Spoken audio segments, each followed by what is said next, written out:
Hello, and what's up, crammers?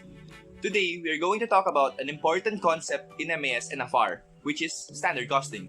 In our everyday lives, we have encountered and have been using the word standard. For example, when we have our role models and lodis, we believe that they are the standard. When we tune our guitars, we usually tune them using the standard, which is EAD-GBE. Based from my examples, we can define standards as simply what is acceptable or what should be. In accounting, we set standard costs to serve as the basis for comparison for the actual costs. In order to be efficient, we set standard costs because we cannot wait for the actual costs at year-end. When we say standard costs, we are literally saying what is the should-be costs. Ano ang dapat gastos natin? But the next question is, why do we set standards? In real life, we set standards as a means for motivation. Something we want to achieve. When you have lodis and role models, we want to be like them. Likewise, in accounting, we set standards as a means for acceptable performance by the management. For what? As a guide for decision making, in order to take corrective action when there are significant variances reported by the manager. As well as it gives managers motivation to perform well because they are given goals or standards that they must meet. And in return, they are rewarded. Now, what are variances? Ito ba yung binabayad natin sa umaga? Or ito? Hindi. Variances, in simple terms, are differences or deviations. Remember, the management sets the standards, and the standards are based on actual production. Because standard costing is in the stage of controlling, while budgeting is in the stage of planning. Remember that there are 4 stages: planning, directing, controlling, and monitoring. Let's go over the 2 kinds of variances. No. First is when the standard cost exceeds the actual cost. This variance is called a favorable variance. Why? Because the company incurred less than what it was allowed to spend or it should have spent. In Tagalog, nakamenos ka. Ang dapat na gastos natin ay 500. Pero ang talagang nagastos natin ay 300. E di yung 200 na yon ay ang tinatawag natin na favorable variance. Second is when the standard cost is less than the actual cost. This is called an unfavorable variance. Because of overspending, ang dapat nagastos natin ay 500. Pero ang talagang nagastos natin ay 600. E di yung 100 na sobrang gastos ay ang unfavorable variance. There are 2 kinds of standards: the physical or quantity standard and the monetary or cost standard. And remember, we are trying to create standard costs for manufacturing costs. And manufacturing costs are composed of 3 things: direct materials, direct labor, and overhead. In this video, we are going to talk about the direct materials and direct labor. Simulan natin sa direct materials. Kunwari, ikaw ay nagbebenta ng banana Q. Ang banana Q ay ang end product or ang finished goods. Ang sinet na standard ng management ay bawat banana Q, kailangan mo ng 2 saging. Ang saging dito ay ang tinatawag natin na direct materials. Dun pa lang, dapat ma-distinguish mo na. Ang banana Q ay ang finished good or ang end product, samantalang ang saging ay ang direct materials. Ang standard quantity natin dito is 1:2. Hindi dahil kay B1 or kay B2, kundi dahil sa isang banana Q, kailangan mo ng 2 saging, nasabi ng management. Dahil yun ang sinet nilang standard.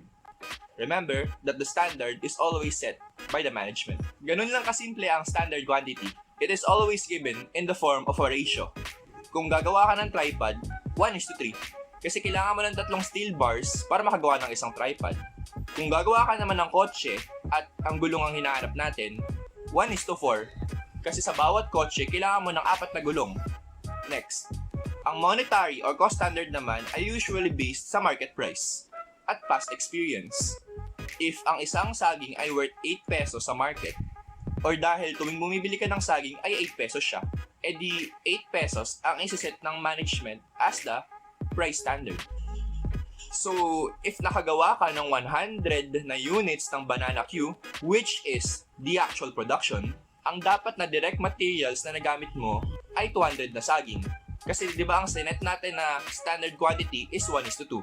So kung nakagawa ka ng 100 units of finished goods, ay kailangan mo ng 200 pieces of direct material o saging. Tapos dahil sinet natin na standard price ng isang saging ay 8 pesos, edi 200 pieces of saging times 8 pesos, 1,600 ang standard cost natin for direct materials. Or ang dapat na gastos mo for direct materials tuwing makakagawa ka ng 100 units. Now for direct labor, it follows the same logic. Kunwari, ang sinet na standard ng management ay for every unit of banana Q, inaabot ang isang worker ng 2 oras para makatapos ng isa. So if nakagawa tayo ng 100 units ng banana Q, 100 times 2, kasi sa isang banana Q, 2 oras inaabot, edi ang standard hours natin ay 200 hours. Tapos, ang tawag naman sa cost natin per hour ay rate na. So kunwari, ang sinet ng management na rate per hour ay 5 pesos. Edi, so 200 hours times 5 equals 1,000. 1,000 ang standard direct labor cost. Or ang dapat na gastos mo para sa labor tuwing makakagawa ka ng 100 units of banana Q. Kaya tulad ng sinabi ko kanina, the standard is always based on actual production. Dahil nasa stage ka nga ng controlling. Dahil malino na sa inyo, let me give an example problem based sa mga pinag-usapan natin kanina regarding direct material and direct labor. Ang actual production mo for this year ay nakagawa ka ng 100 banana Qs or the finished goods. Ang standard ratio mo is 1:2. Ang standard price mo bawat saging o direct material ay 8 pesos. Bawat banana Q takes 2 hours at ang rate per hour ay 5 pesos. Simulan natin sa direct materials. Sa dulo, nalaman mo na ang nagamit na saging ay 220 pieces. At ang nagastos mo bawat saging ay 10 pesos. E di ang actual cost mo ay 220 pieces times 10 equals 2,200 pesos. Ang standard cost natin ay remember, 100 units ang nagawa, tapos ang standard ratio natin is 1:2. So, 200 pieces of saging ang standard quantity or 200 pieces ang dapat na nagamit natin times 8 pesos or the standard price. E di 1,600 pesos ang standard material cost. Ngayon, tingnan nyo. 2,200 versus 1,600. Mas mataas ang talagang nagastos mo kaysa sa dapat na nagastos mo. E the difference nila ay 600 pesos na unfavorable variance. Pero since management accountant tayo, need natin ma-explain yan. Kaya ang total material variance ay pwede pa natin mahati sa dalawa.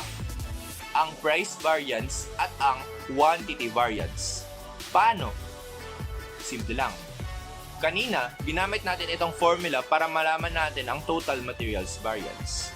Para mahati natin sa dalawang variance ito, kailangan lang natin maglagay sa gitna ng isang accepted intermediary cost. Ito ay ang actual quantity based on the standard price. Di ba nga kanina, actual quantity times actual price, actual cost. Standard quantity times standard price, standard cost. Pero ang nasasolve mo lang gamit yung dalawa na yan ay ang total variance. Pero kailangan natin makuha kasi ang price and quantity variance. Tingnan nyo dito. Sa unang dalawang lines, parehas quantity nila based sa actual. Actual quantity sa taas, actual quantity sa baba. Pero ang price nila magkaiba. Sa taas, actual price. Sa baba, standard price. Kaya ang difference nilang dalawa ay ang unfavorable price variance na 440 pesos. Or pag ginamit natin ang shortcut, actual price minus standard price times actual quantity. Dahil mas mataas ang actual price, 10 versus 8, unfavorable. Ang dapat na presyo ay 8, pero ang nagastos natin ay 10. Sunod naman ay ang huling dalawang lines. Pansinin nyo na parehas naman sila nakabase sa standard price. pero ang quantity nila magkaiba. Sa gitna, actual quantity, sa baba, standard quantity. E di yung difference nitong dalawa ay ang unfavorable quantity variance na 160 pesos. Dahil ang talagang nagamit natin ay 220 pieces ng saging, pero ang dapat na nagamit natin ay 200 pieces lamang. Parehas unfavorable variance ang quantity at ang price variance. Kaya pag in-add mo ang 440 pesos sa 160 pesos, ang lalabas ay ang total na unfavorable materials variance na 600 pesos na nasolve na rin natin kanina. Ngayon, bakit ganyan? Bakit may variances? Maraming pwedeng rason. Maaring kaya 220 pieces ang nagamit imbis na 200 pieces ay dahil maaring yung 20 pieces ay bulok at tinapon na lang. Marami na ang bulok, mahal pa. Ang dapat na price, 8 pesos, pero ang nagastos talaga natin, 10 pesos. So magtataka ngayon ang mga boss ng business. At dahil dito, they will take corrective action. Kaya part ito ng decision making. Lastly, for this video, let's talk about direct labor. Same kanina, ang actual production mo, 100 banana cues. Ang standard ratio is 1:2, ang standard price bawat saging ay 8 pesos. Tapos, bawat banana cue takes 2 hours to make at a rate of 5 pesos per hour. Ngayon, ang actual hours na nagamit natin para makagawa ng 100 na banana cues ay 150 hours talaga. Tapos, ang actual rate per hour na nagastos natin ay 9 pesos. So, actual hour times actual rate, 150 times 9, ay 1,350 pesos. Samantalang ang standard hours times standard rate ay 100 units times 2 hours. So 200 ang standard hours times 5 or standard rate per hour equals 1,000. Ang dapat na gastos natin para sa direct labor ay 1,000. Pero ang nagastos talaga natin ay 1,350. Dahil nag-overspend tayo, meron tayong 350 na total unfavorable labor variance. Pero, ano ngayon? Let's use the formula kanina, pero this time, actual hours times actual rate, 1,350 pesos, standard hours times standard rate, 1,000. So, kailangan ulit natin ng middle cost para mahanap ang, this time, rate variance at ang efficiency variance.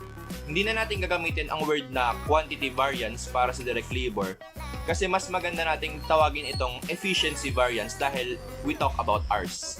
So, ang middle cost natin ay actual hours based on standard rate or 150 hours times 5 pesos or 750. Sa unang dalawang lines, makikita natin na parehas based sa actual hours. Pero magkaiba ang rates nila. Therefore, yung difference na positive 600 ay ang unfavorable rate variance. Dahil ang dapat na rate per hour ay 5, pero ang actual na rate per hour ay 9. Sa huling dalawang lines naman, makikita natin na parehas sila based sa standard rate. Pero magkaiba ang kanilang hours. Ang 250 na difference ay ang favorable efficiency variance. Dahil ang dapat na oras na nagamit natin ay 200 hours, pero nagawa lang nila ng 150 hours. Or pag ginamit natin ang shortcut, actual hours minus standard hours times standard price, or 150 minus 200 times 5. Negative 250 or favorable variance. To summarize, kung cost ang usapan, dahil palagi inuuna ang actual cost, tapos binabawas natin ang standard, pag ang result ay negative, ito ay favorable dahil mas maliit ang actual. Pero pag ang result ay positive, ito ay unfavorable dahil ang actual ay mas malaki sa dapat or standard. Kanina na-solve natin na ang total unfavorable labor variance ay 350. Tingnan natin kung tama talaga. Ang unfavorable rate variance ay positive 600. Tapos ang favorable efficiency variance ay negative 250. Pag binangga mo yung dalawa, ang suma total nila ay positive 350 or ang total unfavorable labor variance na 350 pesos. Maaring kaya 150 hours ang nagamit imbis na 200 hours or ang dapat na hours ay dahil baka mas magagaling ang workers or laborers, kaya favorable. Pabilis nilang natapos ang kailangan nilang gawin. 150 versus 200. 50 hours ang na-save nila, 150 hours versus 200. Pero, dahil magagaling ang laborers mo, mas napamahal ka. Kasi ang dapat na rate ay 5 pesos. Pero ang binayad mo ay 9 pesos per hour. Bali may trade-off talaga. Dahil mas magagaling ang workers, mas mahal ang bayad sa kanila. Pero dahil magaling sila, mas mabilis nilang matapos ang trabaho nila. So yun, ang summary ng shortcuts, ilalagay ko na lang sa description. Madali lang naman, for direct materials and direct labors, halos magkamukha lang din sila. Since I brought up the word budget earlier, let's talk about the difference between a budget and the standard. When we say budgeted costs, these are the expected costs based on the planned production. It means, hindi pa talaga tayo nakagawa ng units. Pero nag-expect tayo na ito ang magagawa nating units. While when we say standard cost, these are the should-be costs based on actual production. Dito naman, nakagawa na talaga tayo ng units or finished goods. Hello and thank you for watching. Disclaimer, I am not yet a CPA but I'm doing this because teaching is a passion of mine. I hope you enjoyed and learned from this video, and please like, comment, subscribe, and share this video to your friends to spread the knowledge, and so I can make more accounting video tutorials. Once again, thank you for watching and see you in my next video. Stay safe and God bless.